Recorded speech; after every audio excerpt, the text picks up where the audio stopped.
They said the official deemed that Clark intentionally made contact, therefore a technical foul was assessed. No, you don't.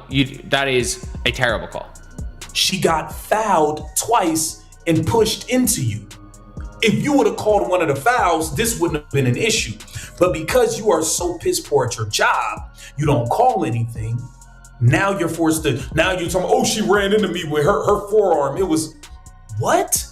Call the first 2 fouls, man. She didn't say anything to you. She didn't mean to run into you. She clearly got bumped into you. So what are you giving? ESPN called up Adam Silver themselves. Like, Adam, you out your fucking mind with this dumbass referee suspending CeCe? Are you out your dumb mind with this foolish referee suspending CeCe for my Tuesday game? Caitlin Clark was suspended. Then she wasn't. And somewhere between those two statements sits one of the clearest examples yet of a WNBA officiating crew that appeared to have made up its mind about her long before this particular whistle was ever blown. Not fined, not sidelined for a stretch, not pulled aside for a quiet conversation after the final buzzer. Suspended, taken out of a game against the New York Liberty that was supposed to be one of the biggest matchups remaining on Indiana's schedule, and then just as quickly unsuspended once the league actually had to sit down and review what it had done.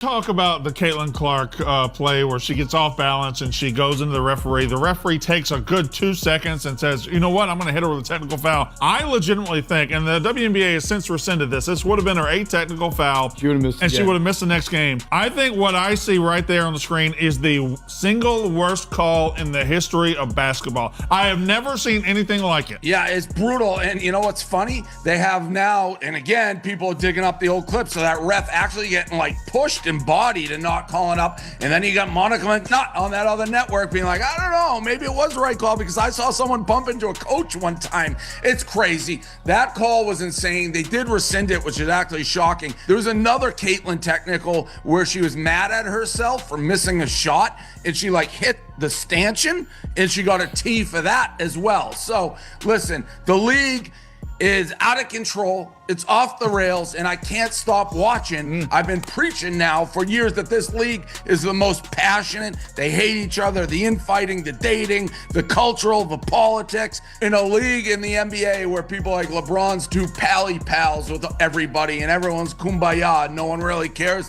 This league, they don't like each other. And it's pretty. That kind of reversal does not happen by accident. And it does not happen because a call was simply close. It happens because the original decision was wrong in a way that became impossible to defend once anyone with real authority actually reviewed the footage. Which raises the obvious question that has been following Clark around all season long. If the call was this clearly wrong on review, how did it ever get made in the first place? And why does her name keep ending up attached to these moments? She got fouled. She got bumped into the red. What is that? What is that?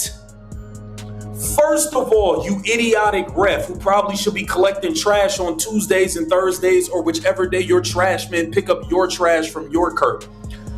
First of all, if you would have called the first foul or the second foul, because she got bumped twice on that drive, which sent her into the baseline, which forced her to run into you. If you would have called one of the first 2 fouls, she would have never ran into. Here's the play that started it. Clark is moving fast, chasing a loose ball or fighting to stay in bounds after getting bumped off her path. And her body simply cannot stop on command. She makes contact with an official not because she was looking for one, but because there was nowhere else for her to go. Watch it in slow motion, watch it again, watch it from another angle, and the story stays the same. It is not misconduct. It is momentum. It is the most basic, unremarkable thing that happens dozens of times each season across this league without anyone even blinking. And yet somehow, for Clark specifically, it became technical foul number 8 and an automatic 1-game suspension. With that business, and Caitlin Clark had an 8th technical foul rescinded. Won't be suspended Tuesday. Yeah, and the ref that did that mess, knowing that shouldn't even been happening. Yeah, let's go and get up out of here. I don't know if referees get licensed or what they get, but let's revoke them. Because at this point, all conspiracy theorists and people that say certain things look to be correct, because there's no way any human being with a brain in you don't even gotta be the smartest, just at least have a brain in your head, know that shouldn't have been a technical. So they either look like you against her, or they look like you. That's the part that should stop you cold. Not that a foul got called, because fouls get called wrong all the time in every sport on earth. What should stop you is which player it happened to, and how quickly the league jumped to the most damaging possible interpretation of a play that any honest set of eyes could see was accidental the first time through. There was no shove. There was no shoulder dipped into the official on purpose. There was a player at full speed, off balance, with nowhere left to go, and a whistle that decided intent could somehow be assigned to physics. Holly Rowe, I'll see you on Tuesday and I'll be playing, is absolutely crazy, but she's right. I mean, and I said in my live, I'm like, it's going to be rescinded. I'm pretty confident it's going to be rescinded. But Caitlin Clark called that shot. She said, I'll see you on Tuesday. Because, of course, Holly asked her about it right after the game. She's like, yeah, it was unintentional contact. I didn't even say anything to her. I said no. Clark herself didn't even react the way you'd expect from someone who just got hit with a suspension over something she didn't do on purpose. No yelling, no dramatic protest, no getting in anyone's face. She said afterward calmly that there was no intent, that nothing was exchanged between her and the official, and that she'd already gone back and watched the play herself before anyone even asked her about it. Watched it, and still saw nothing worth a suspension. That composure should tell you something. This wasn't a player losing her cool and inviting a whistle. This was a player who has clearly learned over months of this exact pattern not to expect the benefit of the doubt from these officials anymore, because it almost never comes her way. After kind of like stumbling a little bit, throwing the ball in, and she makes contact with the ref assesses Caitlin Clark with a technical, which some would be like, okay, not the biggest of deals. Maybe, go back and try to argue, whatever. But it was number 8, which makes number 8 be the one that will suspend her for the next game. Caitlin told Holly, rather confidently, I'll see you on Tuesday. That was the fastest rescinded technical I've ever seen. Oh, I went to It was like an hour after. It was like technical, and then as soon as I was like technical rescinded right underneath, I was like, yeah, I think they got it right too. I don't think that there was any intention. Listen, I'm on her side. Think about how unusual that is for a second. Most players, when they get hit with a suspension they genuinely believe is unfair, react with at least some visible frustration. Clark didn't. She sounded almost resigned, like she already knew how this particular script tends to go, and had simply decided the calmest path forward was to let the tape speak for itself instead of arguing a point she'd already learned officials weren't inclined to hear from her anyway. Yeah. She intentionally seeked out the official. You were backwards to them? Did you even know they were there in that moment? And through the forearm. That too. Did you know they were there? No. Did they give you a different explanation of any kind? No, that's what I was told. That's what I was told. Yeah. What was your tech for the argument? My tech was for saying that, even though I heard the F-bomb the whole game. My tech was for saying that. Like that's a bad call. That's a bad call. Incidental contact when you're flying out of control, like on it. And I thought her teammates should have come up and talked to her about that as well. Like I think that's really bad. That happens all the time in the game. Officials have to have some awareness in those moments, and it didn't happen. I presume you plan to appeal that one? Yes. It's already a deal. I just hope the league makes the right decision. Hopefully I can play on Tuesday. Wednesday, whatever day that is. Stephanie White wasn't nearly as restrained, and honestly, good for her. She called it a bad call, flatly, standing at that podium without any hedging. Incidental contact, she said, from a player flying out of control who physically could not stop her body in time. That's not a coach spinning a story to protect her star. That's a coach who has watched this exact scenario play out on her own team so many times this season that she stopped bothering to soften the language around it. When your head coach starts openly accusing the officiating crew of getting it wrong in real time, without waiting for a formal appeal, without checking with the league office first, that's not noise.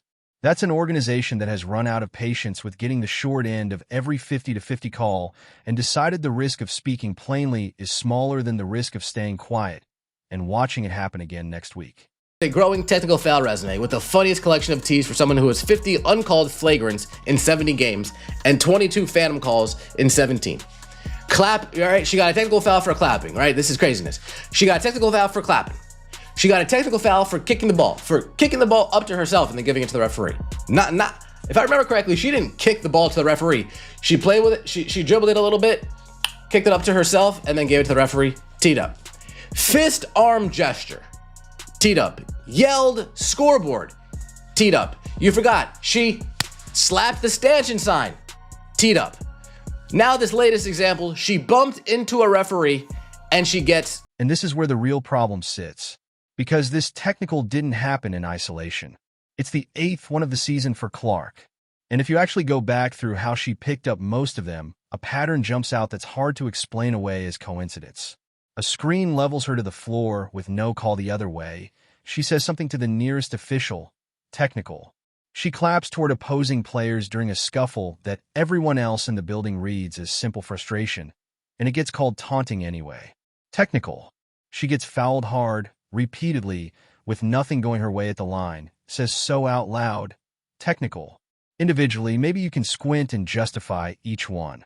Stacked together across an entire season, they start to look less like consistent officiating and a lot more like a group of referees who have decided the margin for error on this one specific player is smaller than it is for literally anyone else on the floor. 8 technicals is not a small number over the course of a season. It's a number that for almost any other player in this league would trigger a conversation about whether the officiating standard being applied to them is actually fair rather than a conversation about whether they need to control their emotions better. What? Technical foul is Tech on Clark, and that one is for going to something above the threshold. That means she's suspended next game, right? For Indiana's game Tuesday. What happened? What even happened? Really had been focused. What in the world? What is going on? To avoid getting that next I'm so technical. lost. Did they just give Stephanie White a tech? Stephanie White gets one as What is happening? Falling.